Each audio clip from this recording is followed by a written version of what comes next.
We'll get going in just a minute.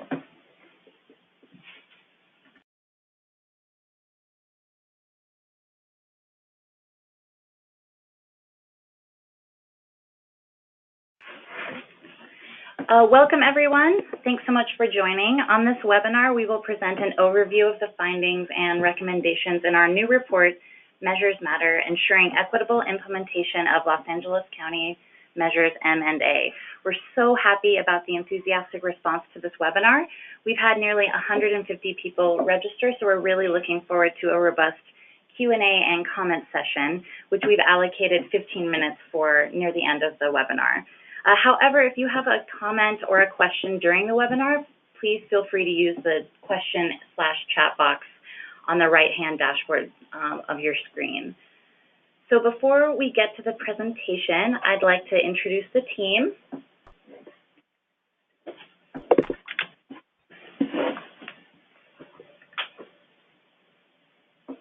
So from the USC Program for Environmental and Regional Equity, we have Vanessa Carter, Manuel Pastor, me, Madeline Wander, Robert Schlela, Natalie Hernandez, and Edward Munoz. And from the Resources Legacy Fund and the LA Funders Collaborative, which commissioned and supported this work, we have Alfredo Gonzalez. So before we dive into the presentation, I'll hand it over to Alfredo to say a few welcoming words. Good morning, everyone. This is Alfredo Gonzalez. It's a real honor to be here with you via the phone and the webinar. And as Madeline mentioned, we are so excited that so many people are interested in this research and this analysis, and more than anything, the commitment to continuing engaging on these revenue streams and their equitable implementation. As Madeline mentioned, I am a program officer with Resources Legacy Fund, but this morning I'm a representative of the Los Angeles Funders Collaborative.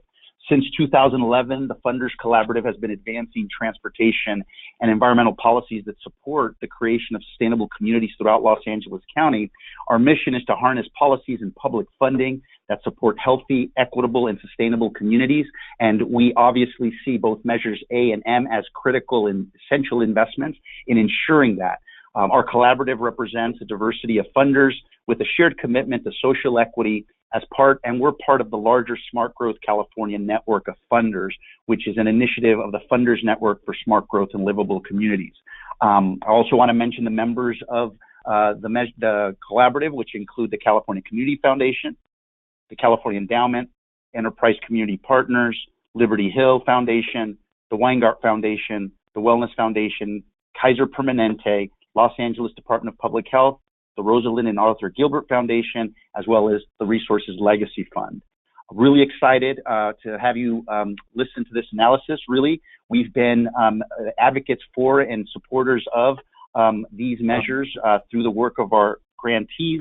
And while approving the measures was a major step, really the work of implementing them is just getting started. So last spring, we got together to commission this report and this analytical framework that has resulted in this report that we'll be talking about now, which we're really excited to share with you. And I'm going to be sticking around, obviously, through the entire webinar and have some reactions, at least from some of our perspective as funders, as well as myself and the Resources Legacy Fund at the conclusion of this webinar. Thank you again for participating.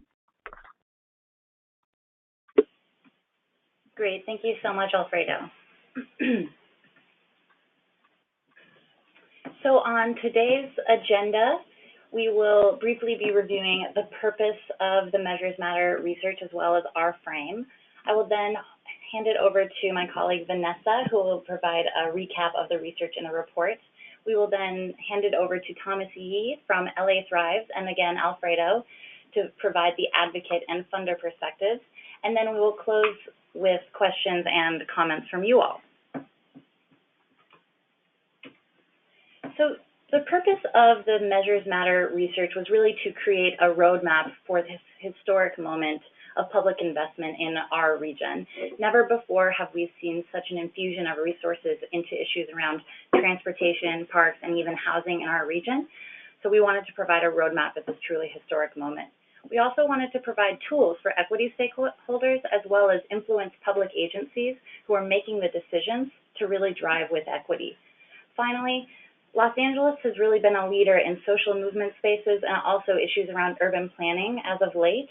So getting it right here could mean that we could really provide models for other regions as well as the nation. This is also particularly important in light of increased uncertainty around federal funding for these issues. So it's really important to get it right here in LA. So who are we and why did we take on this research? So again, we are the Program for Environmental and Regional Equity based at the University of Southern California here in Los Angeles. We work on issues of environmental justice, regional inclusion, and social movement building. We partner with community-based organizations, funders, public agencies, and other researchers around these issues. And this work that we're presenting today is really part of our regional inclusion arc of work. So we call our frame just growth. So there has been a turn in economics looking at ways in which equity, excuse me, can actually be key to economic growth. Evidence shows, excuse me, that regions that are working toward equity have stronger and more resilient economic growth overall. So Manuel and PERE have contributed to this, but so has the IMF, Standard & Poor's, the Cleveland Federal Reserve, and others. In fact, the Cleveland Federal Reserve found that higher levels of racial inclusion helped close the income gap, which really contributed to economic growth. So previously, we have applied this frame to transportation equity here in Los Angeles County, and today we're applying it to the idea of equitable implementation. So if just growth is our desired outcome, what is the process for getting there? So 2 books and 18 case studies later, we found that key to achieving just growth is the presence of diverse and dynamic epistemic or knowledge communities. We have found that these types of communities exist in regions such as Salt Lake City through the work of Envision Utah, also places like San Antonio and Raleigh, North Carolina, to name a few. So key characteristics of these types of communities are that they centralize knowledge and data. They really provide a baseline understanding of the problems facing the region so folks can move forward. They have common regional destinies, so are really aligned with where the region is wanting to go. They're action-oriented, they take on multiple issues, they focus on relationship building that really builds regional cohesion. And finally, they really acknowledge the legitimacy of others' points of view. So while they agree on problems that are facing the region, they can have different solutions and have some sort of disagreement, but again, really acknowledging the legitimacy among that type of disagreement. So for this project, I'll review the methods and then hand it over to Vanessa for the findings. We did a literature review last spring and summer. We then took it to the field and interviewed over 20 folks really embedded, deeply embedded in this work, a lot of equity stakeholders. We then convened a focus group with 13 housing experts to really dig into the issue of residential displacement in light of large infusions of public investment. We then held a mid-research convening to really vet the results with equity stakeholders and others involved in this work to make sure what we were finding really resonated with reality. And finally, we attended lots of public meetings held by the Parks District and Metro to make sure that our research was remaining relevant during these very fast-moving processes. So I will now hand it over to my colleague Vanessa to dive into the research. Again, we'll have a Q&A and comments portion at the end because we really want to hear from you. But if you want to start participating early, feel free to use the question and chat box function on the right-hand side of your screen. Thank you, Madeline. It is a real pleasure to get to present these results to you, the culmination of many months of research. So thank you for being on the line. I'm going to start with a quick overview of Measures M&A. We have folks on the line from San Francisco and from Texas, so we want to be sure that it's understood what these measures are, not only for those in LA, but outside of LA as well. Measure M will provide $860 million of revenue per year. This was a measure that was passed in November 2016 with 71% approval, and it has no sunset date. Metro is the lead agency, and it'll be working with its 27-member Policy Advisory Council, which includes equity stakeholders, and the Metro Board of Directors, among other decision-making bodies, but those are two of the really key ones to this process. Measure A was passed at the same time with 75% approval. It also has no sunset and will raise nearly $100 million a year. So it's a smaller investment, but still a considerably sizable one. The Regional Parks and Open Space District, RPOSD, is the lead agency, and the 45-member steering committee and the County Board of Supervisors are the key decision-making bodies in this process. The implementation of both of these measures is barreling ahead. So we have constructed two timelines. Edward and Natalie put a lot of work into these. They include government meetings, community meetings, key locations to really intervene in how implementation is moving forward. So if you're interested in jumping in, check out our website. They're there for you as a resource. These measures are particularly critical to the Los Angeles County region because we have a history and current reality of segregation by race and ethnicity, as this map shows, segregation by income, as this map shows, and segregation by amenities, as this map shows. This map is showing where there's need for parks. And it was created for the Parks Need Assessment with RPOSD, the Regional Parks and Open Space District, along with PlaceWorks. So a lot of folks are really excited about these investments because it's an opportunity to start closing these gaps and getting rid of our segregation, our regional segregation. However, there's also a lot of fear with regards to displacement. So this map is showing for LA City only where Ellis Act evictions have happened. This is a metric of displacement from gentrification. Where there are more dots, there has been more displacement, and that giant blob to the left is Venice. There's a concern that a threat of displacement is coming to South LA, South Central, that just as there's new investment coming into the area, particularly with the Crenshaw line, that folks who need it most will be displaced. So as a result, it's absolutely critical that we talk about race and history as we're moving forward with equitable implementation. As a result, we're recommending this definition of equitable implementation that is 3 parts and starts with the past. So how can our investments close racialized and other sorts of gaps in our region? In the present, how can we have authentic partnerships that really centers the perspectives of vulnerable communities? And in the future, there's 2 aspects to this component. One, thinking about how these investments will actually change places. They are huge investments in communities, and they will change. But then also, how can we adapt our process and our metrics for a changing region? As both the equity landscape changes and as the region changes because of infrastructure investments. So it's important to have this definition also because people come to these conversations with different points of view. In LA in particular, some folks come with a sort of geographic equality point of view, and that point of view values that every place has an equal share of the public funds. Our view, and based on the Just Growth research that Madeline presented earlier, prioritizes closing racial gaps as a way for our entire region to move forward sustainably into the future. So from this definition flow 8 principles. The first is to drive with equity from the start. We really want to lift up the good work of the Regional Parks and Open Space District for this principle in particular, where they did this comprehensive Parks Need Assessment that was really pioneering for the field and took that data into local communities to share the data, to talk about the common equity problems, and have a vision for moving forward together. As a result, the Measure A process has been moving forward pretty smoothly. The second principle is to support grassroots groups and leadership development.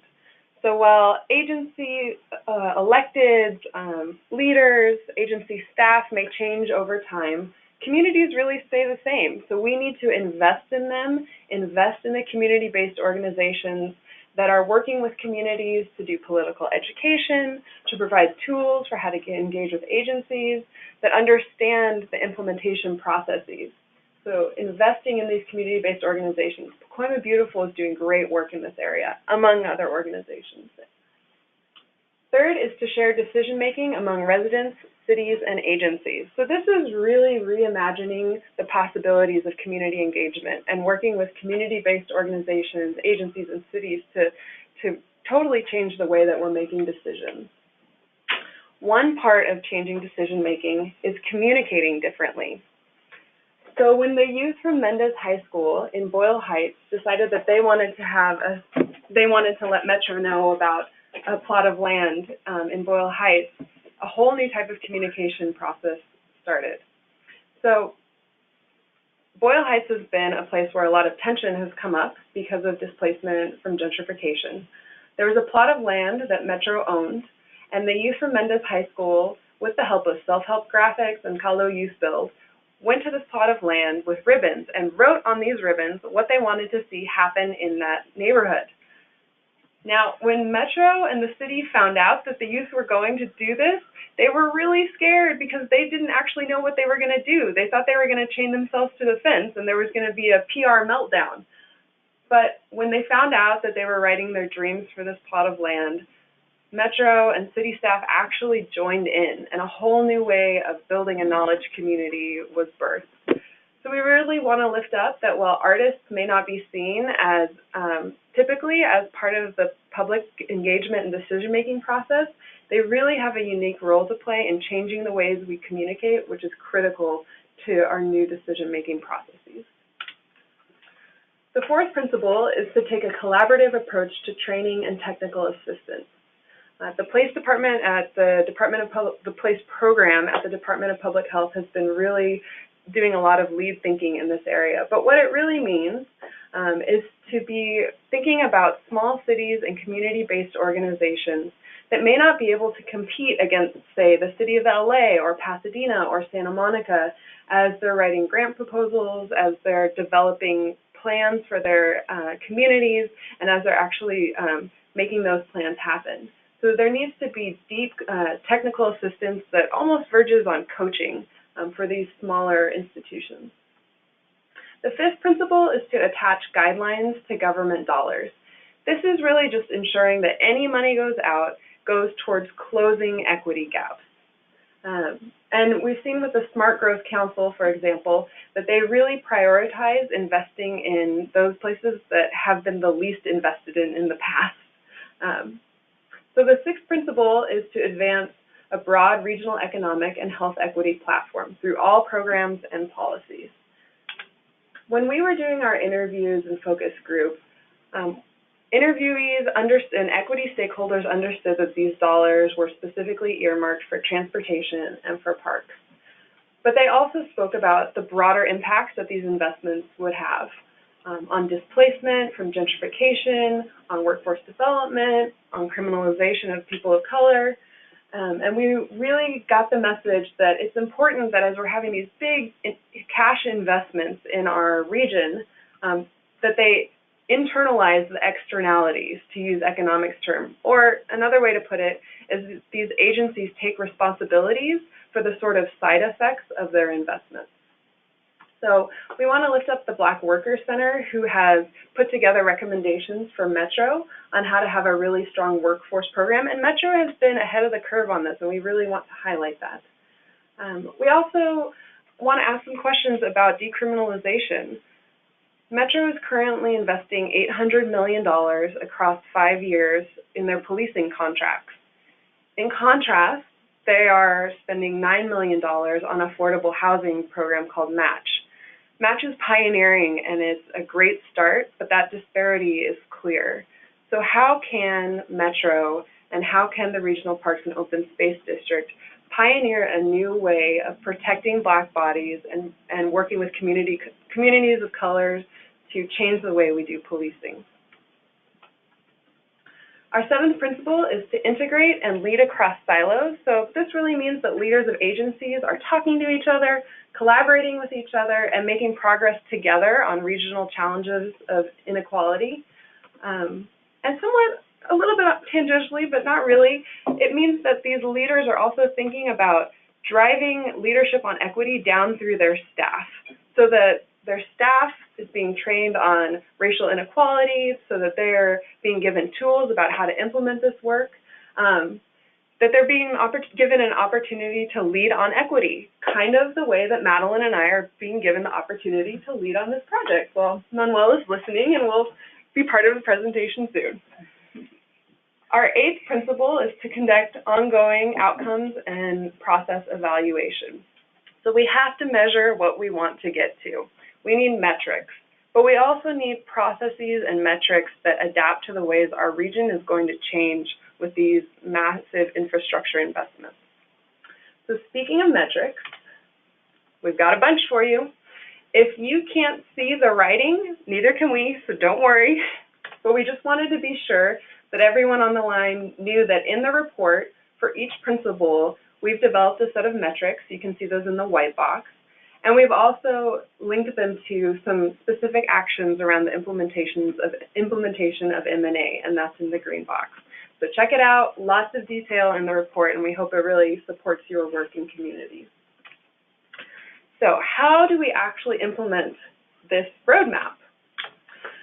Well, again, we want to provide a broad framework, particularly for those who might not be in Los Angeles. It's three parts. So to define equity through inclusive and participatory processes, to create equitable processes to impact programs and policies, and to design metrics that ensure accountability and are adaptable to changing conditions.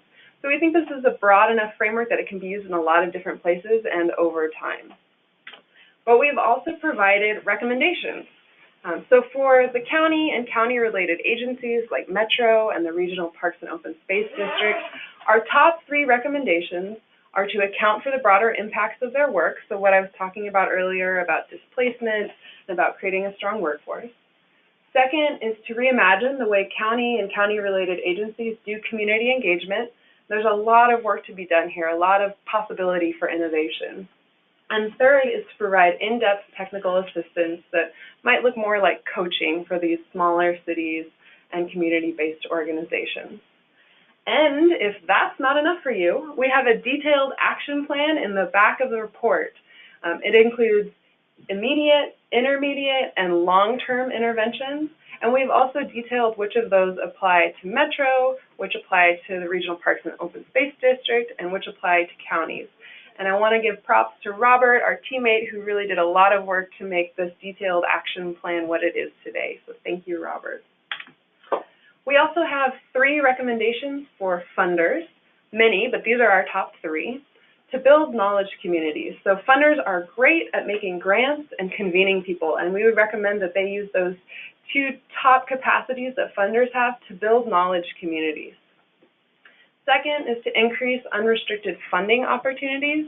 We know that funders hear this a lot, but it's particularly pertinent to this work because it's moving so quickly and there's unexpected activities involved. So building a base, sitting on a steering committee, narrow grants don't provide the flexibility that community-based organizations are needing to do the work that is quick, fast-paced, and complicated. Third, we recommend scoping out interest in and supporting the creation of an equitable implementation council. We know there are a lot of tables in LA and other regions, but we think the unique value of a table in this case could be to have stakeholders with institutional history who can consolidate the lessons learned from other implementation processes, build relationships with agencies across the county, and hold the knowledge of this body of work. Again, lots more detail in the detailed action plan at the end of the report, so check it out. So we are, just to reiterate again, thrilled to have gotten to do this work, and we were so pleasantly surprised by the amount of will out in the community to do equitable implementation. Like Madeline mentioned, we had 150 people register for this webinar. It's incredible. But also when we are interviewing folks, there was so much excitement and interest in doing this work. And while there's often work we want to do and might not have the funding to do, in this case, we do. We have $860 million a year from M and almost $100 million a year from A. And we also have a roadmap, thanks to the prescience of the LA Funders Collaborative and in particular Alfredo Gonzalez. We have this roadmap that can help us find the way forward. So as the Olympics come to town in a few years, we're proud of our region and we want it to be celebrated as a world-class place. But we really want it to be celebrated as a world-class place because we figured out how to end displacement from gentrification.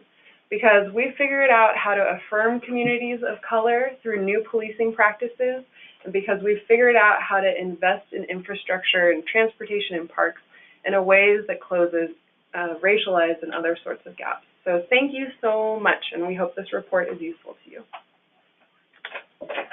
Great, thank you so much, Vanessa. So we are going to turn it over to Thomas Yee from LA Thrives to provide a couple minutes of reactions to the research as well as some next steps, and then after Thomas speaks, we'll hand it over to Alfredo.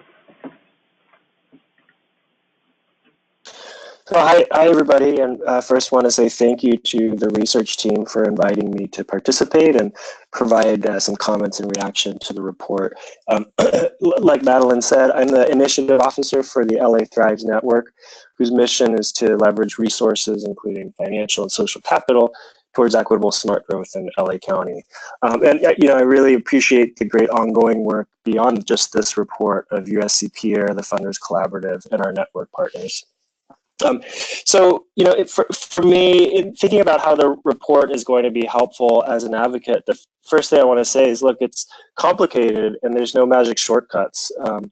The report obviously reflects this reality. You know, there's so much great information in here, and there's so many layers of helpful concepts from big picture to specific recommendations. But really, fundamentally, the report serves as a resource for moving towards a common definition of equity, and also equitable implementation. You know, the policy making for these measures, it's supposed to include really diverse voices and represent the whole county. But that also means we find ourselves in these policy making conversations of, you know, and when the conversation turns to equity and equitable implementation, sometimes we don't seem to get past the starting point. And in a way, people are just talking past each other because they're not coming from the same sort of understanding. And so really this lack of definition is limiting our ability to you know, define equitable policymaking. And so, you know, we've got big picture, you know, approach to defining equity. We've got specific suggestions and approaches to metrics and data tracking and partnerships and technical assistance that hopefully many of our partners will be referring to in the next, in the next steps. And so, you know, speaking of those next steps, you know, and what do they look like? Again, I think we know that these measures are really complex, and it's easy to feel overwhelmed and finding an access point to engagement. And really, we need a lot of our partners to be engaging and to make this action plan a reality that we see in this report.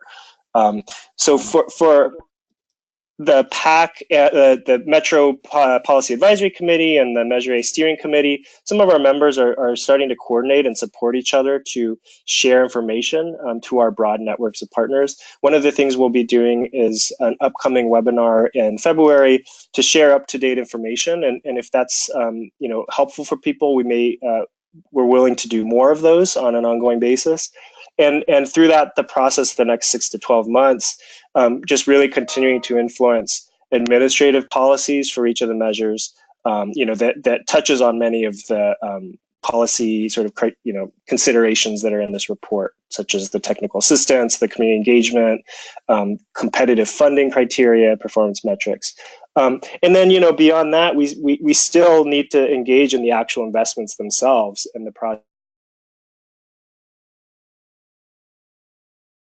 And, you know, many years of engagement on projects. So again, thank you for the time to provide some comments. Thanks so much, Thomas. Alfredo? Great, thank you, Madeline. A couple of reactions, a couple comments, and then sort of to be continued, which is a really exciting part of this. This is really big. I mean, we're talking about billions and billions of dollars of infrastructure investment that are coming into Los Angeles. We have what seems to be a very sympathetic political leadership to advance funding measures to invest in our infrastructure and are willing to entertain the idea of doing it differently than historically has been done. The other thing that's been really exciting and I've been really impressed with in Los Angeles is that there's a whole cohort of groups like LA Thrives and Thomas and others who have really not just stepped up, but are actually lingering around and sticking it out with regard to the implementation piece. That is something that is rare.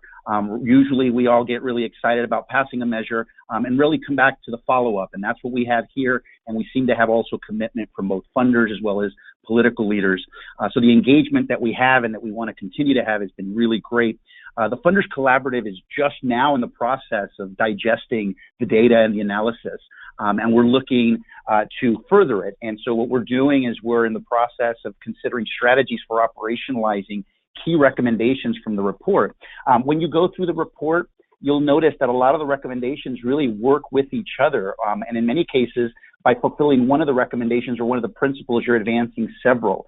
So it's not as intensive as that screen looked, but it is very comprehensive.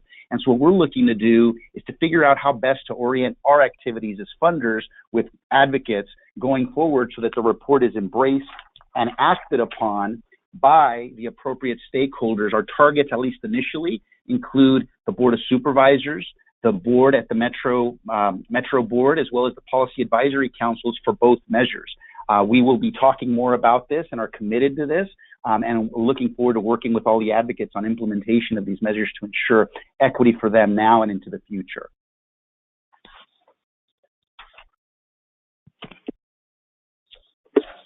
Great, thank you so much, Alfredo. So we are now to the portion of the presentation where we will open it up to questions and comments. And I'll turn it over to Manuel to open us up. Great, I'm going to moderate those as they come in. Did want to just add a few things to this great presentation and to the comments by Thomas and Alfredo. There's a number of themes here, but 4 ones I think that might be useful to lift up. What we have been doing over the last several years is trying to drill down from a big concept like just growth to what are the empirics that demonstrate the relationship between equity and growth? What are the measures that indicate whether or not equity is being achieved? What are the specific policies? What are the capacities? And so this work is really part of this sort of drilling down to the details, and we think that's been a challenge for us, and it's a challenge to the field to go beyond saying we want equity, we want fairness, we want inclusion, but being specific about the measures that make a difference. In order to do that, this is my second big theme, we need to build capacity. As Vanessa was mentioning, it was pretty intentional that I wasn't part of the initial presentation. We think capacity also needs to be built in our CBOs, which is why we were talking about operational funding for people to be able to do that, and actually in our agencies as well. We have a lot of technical capacity in our agencies, but sometimes our agencies do come up short on the capacity around community engagement. And how do you move beyond the sort of kabuki theater of formal hearings to actual real and authentic partnerships with communities? That's a particular set of skills that requires some attention. Third big thing, I guess we have too much economics training, but internalizing the externalities. I think in the last year of conversations, one big thing has been to realize that while Metro is formally an agency in charge of transit, it's going to have a tremendous effect on housing markets in Los Angeles, and therefore taking responsibility for those externalities, internalizing the externalities, is incredibly important. It's also going to have a big impact on policing, as is the development of parks. So how do we sort of build that in? The last thing I would just emphasize, and then I'll kind of open it up for, I'll repeat some of these questions and ask my staff and others to answer, is that this definition of past, present, and future in terms of equitable implementation is super key. Past, communities know how they got to where they are today, and they recognize the history, the legacy, the contemporary realities of racism, over-incarceration, underinvestment. So they want those acknowledged and addressed. They want to participate. That's the contemporary thing. But one thing I think that we've traditionally not done well is to think about how the investments we're making now change the future. And while we're all celebrating this huge set of investments, if they wind up producing gentrification and displacement, that means that the people who've toughed out the hard times in our cities, people who are the main users of mass transit, wind up getting displaced. That's the way in which we won't have equity in the future. So thinking about sort of the looking forward to how you incorporate equity into the ripple effects of our current investments is super key theme that we lifted up as well. There's been a number of questions that come up.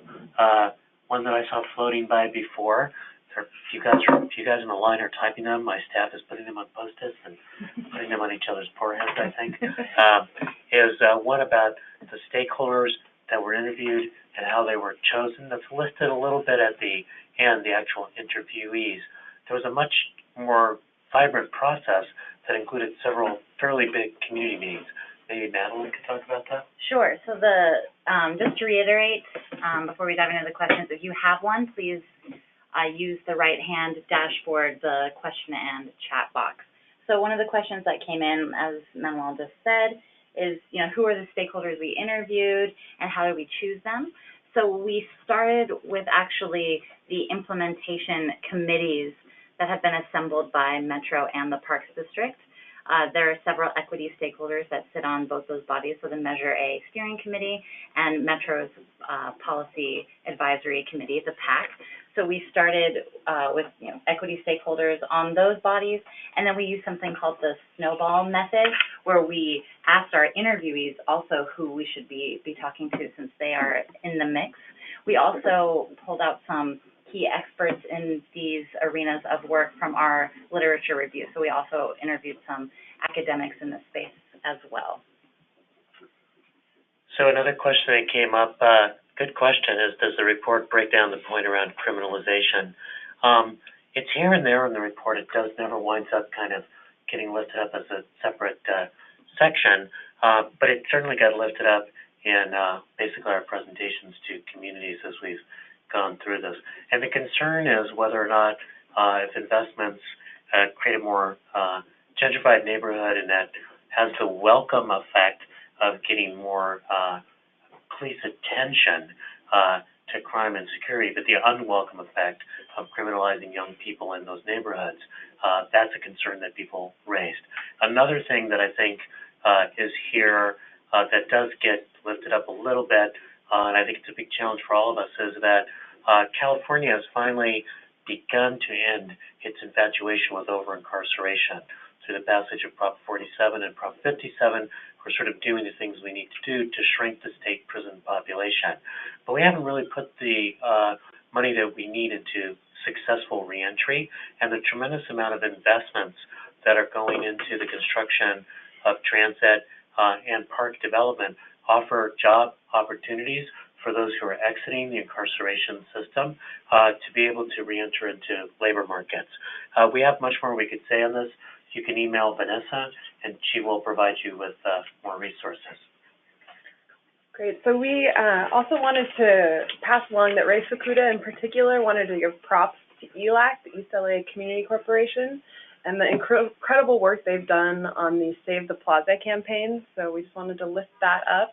And while we're talking about East LA, one thing I forgot to mention during the presentation, in the past, our infrastructure investments have actually created inequity. So the ways that the highways were built out in East LA, the way that the 105 disrupted African-American communities in South Central, our infrastructure investments in the past have really created racial inequality in the past.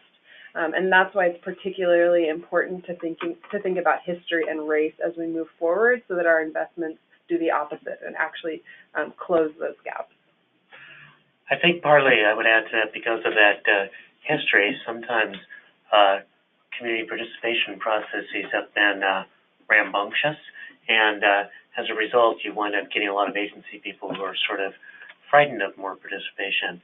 What we found both throughout the country and in our own experience is the more you can get people involved, in fact, the better and richer the process is and the less polarized elements in those processes and the more opportunities to come to a good outcome, particularly if equity is guiding the principles of both the agencies and the groups that are involved. That gets to a question that came up: how can parents, for example, folks involved with the first 5 the efforts, become involved in more equitable implementation? You know, this really raises a sort of more general point, is that when we think about doing planning around transit stations or around parks, we tend to think about going to people who've already sort of identified themselves as users. But in fact, one thing that you can do is reach out to people who are users but don't sort of think of themselves that way. Some years ago, I worked at the city of Pasadena on the revision of its general plan. They wanted to increase the participation of people of color, and we used a bunch of novel techniques that took it up from about 10% participation at the beginning of a one-year process to about 40% participation at the end of the one-year process. Still a little short of the demographics of the city of Pasadena, but quite a big jump. One of the things that we did was to bring sort of discussions of the general plan into the daycare centers where parents at schools would drop off their kids and then say, okay, would you mind coming for an evening to talk about what your thoughts were about what the future of Pasadena should be? So one thing I think that would be quite good in these outreach processes is to reach to sort of unusual audiences that you don't think that would necessarily be involved. And if you want to know what the sort of more formal opportunities are, again, the website has both a timeline and a roadmap that lets you know where those opportunities are. Great. We want to encourage you, if you have any questions or comments, please use the chat box. In addition to questions, we would love to hear how you, as community-based organizations, public agencies, funders, see how you could use this report, use these resources, this roadmap. If you're already using it, what would have been helpful to help you use it. So comments as well as questions are welcome. And maybe Alfredo and Thomas, if you have any responses to any of these questions, this would be a great time if you want to speak up. Sure, this is Alfredo. I think for me, one of the major takeaways, both as a funder and as a member of the community in Los Angeles, is that this analysis is really designed in a way that it's going to have shelf life, and it's a roadmap. We want these concepts, the principles, to be adopted as policy, and we want to see these investments result in the story arc that was mentioned earlier in the presentation of equitable implementation resulting in benefits to all, including the economy. And if your group and you're on this call is interested or involved in the implementation of these measures, and we have not talked, I would like to hear from you. We are really committed to making sure that the investments that occur at the ballot box really do result in commitments to our communities. And I, along with my colleagues in the Funders Collaborative, are really committed to this. So I just want to put that out there. And thank you all for the work that you've all put in to date.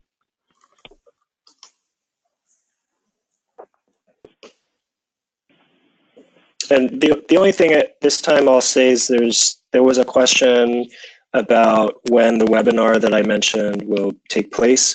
And I'll just say that we'll make the official announcement very soon. And so, we can work with USC to make sure that anyone from the audience who's interested will also get that announcement.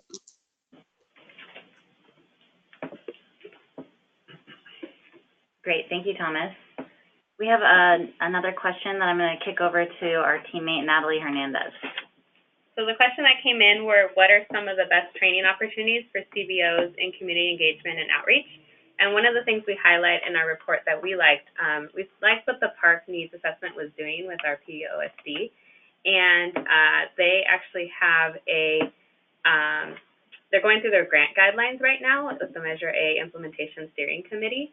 And they kind of have this tiered approach to community engagement and are creating baseline requirements for funding, so that organizations that are applying for funding need to do a minimum requirement for community engagement. And based on the amount of funding, they have to do different levels of community engagement. So that's something that we highlighted in the report. You know, we're interested if people have other ideas. I mean, feel free to share them in the chat box, and we can share them with others.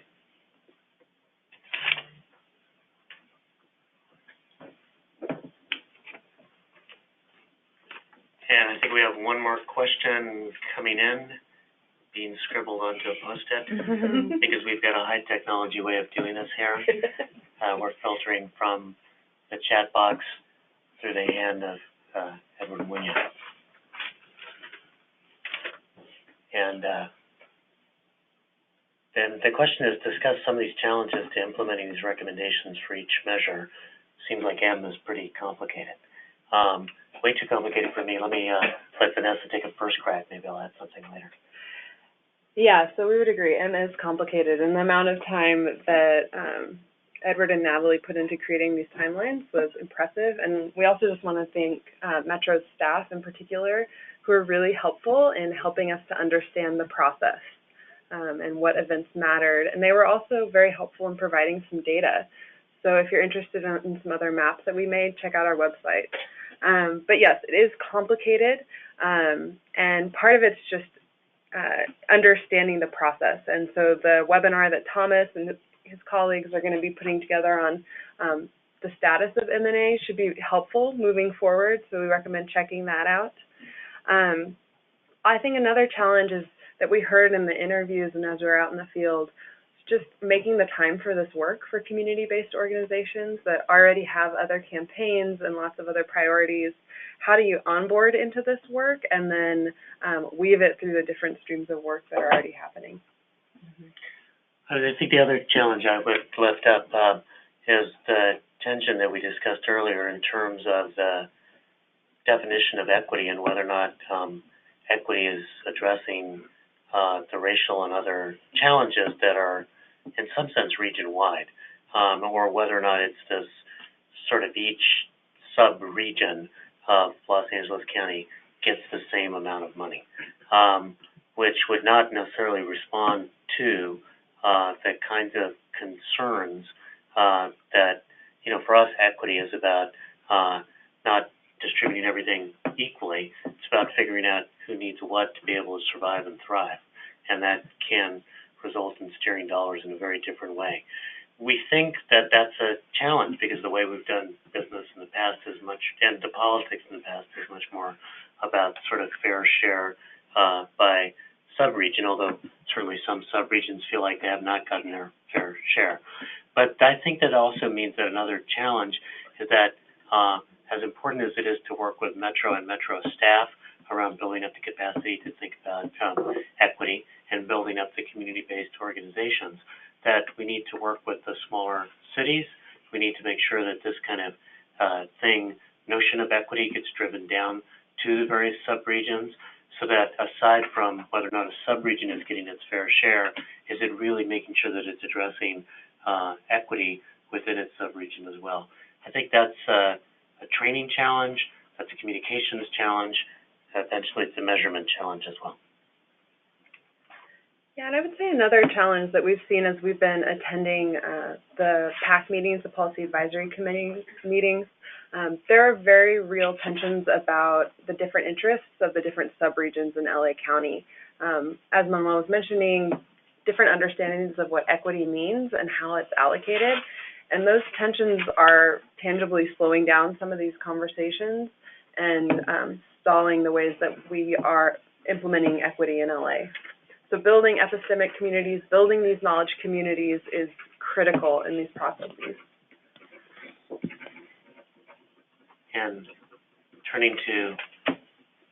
So we have a question that just came in that we're going to kick over to Robert, if that's cool. I put you on the spot. Okay. We have another question. We have another question. We're still looking for the response to the other one. But I just want to note that, you know, Bryn Lindbald, who was one of our interviewees, she brought up from Climate Resolve that, you know, thanks for the plug to support the organizations that are trying to carve out time to do this work, but have competing demands on their limited capacity. And so we just wanted to highlight that we do have organizations in the report that are doing like best practices to inform and create knowledge communities, and recognize that Investing in Place is listed as one of those organizations to kind of get people up to speed on Measure M implementation. Because I think we were talking, and one of the questions was that this work is challenging, and I think as a maybe say new person in a community-based organization who wants to get involved with Measure M implementation, you can't just go to the meeting. I mean, you can to the PAC meeting, but I think there's like a lot of background information that needs to kind of get up to speed on when you're participating in these meetings. So we recognize the work that Investing in Place is doing, and then also LA Thrives in kind of coordinating, so and Climate Resolve. And so there are these organizations out there that our report highlights about just how to get up to speed on Measure A and Measure M implementation. Great, and I think another point about, going back to the question about the complexity of Measure M, I think the other piece of that was noted in the question itself is that, there's a needs assessment attached to Measure A and not so much for Measure M, which definitely complicates things. So we highlight the Parks District's work around really taking the initiative with the needs assessment and lift it up as a best practice. But that's definitely a challenge for Measure M moving forward.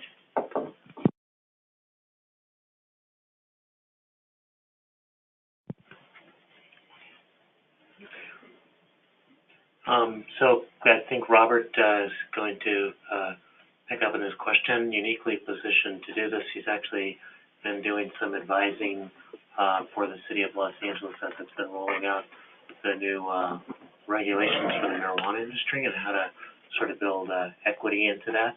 So one of our star graduate students. Cool. Thank you, Manuel. So we had a question a little bit more around criminalization and looking for other models from other cities that have had recommendations to address criminalization in transit. So this is kind of really an emerging field. There are folks in Pittsburgh who have been active around activism, a group called Pittsburgh for Public Transit on the East Coast, but then also around Bay Area's work. We lift up some case studies from both the Bay Area and Seattle in the report.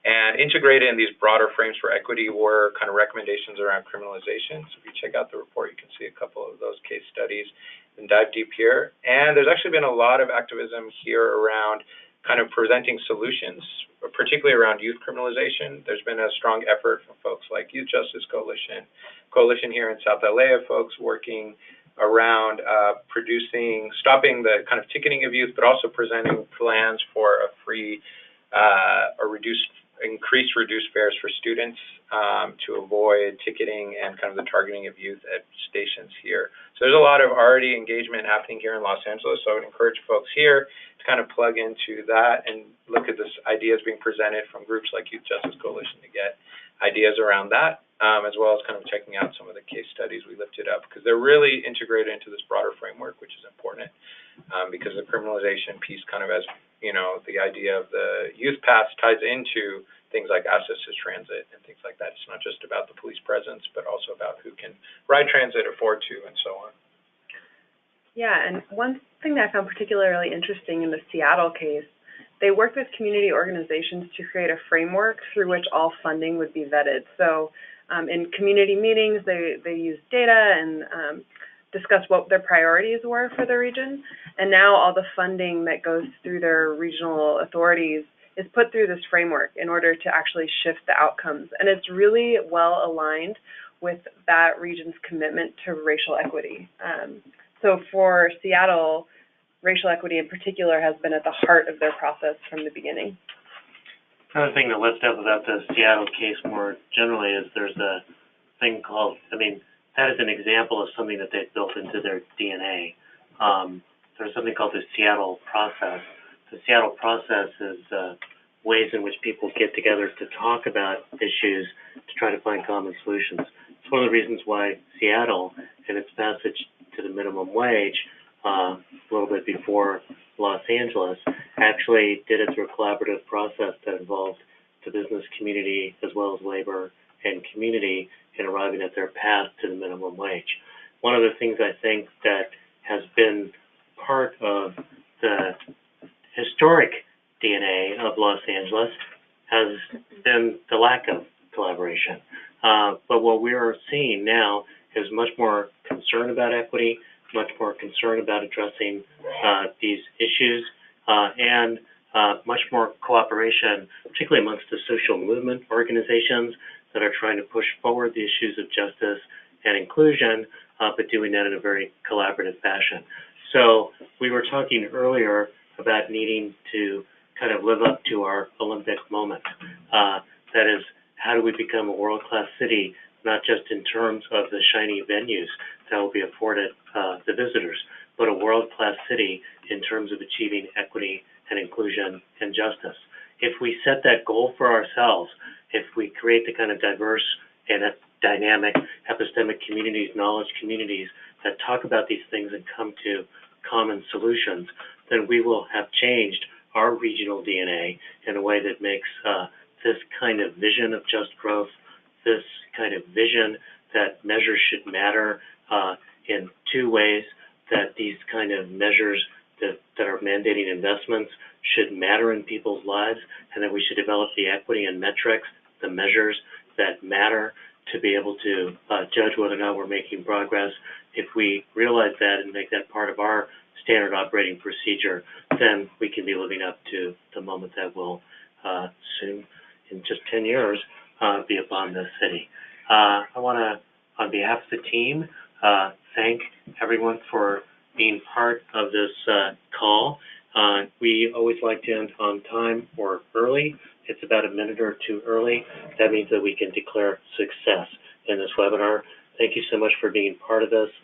Thank you to Alfredo for being, and the LA Funders Collaborative for being supportive of this process. Thank you to Thomas, who on behalf of so many community advocates and allies have provided us strong advice as we've tried to move this forward. And thanks to everybody for sharing this hour with us. Bye-bye.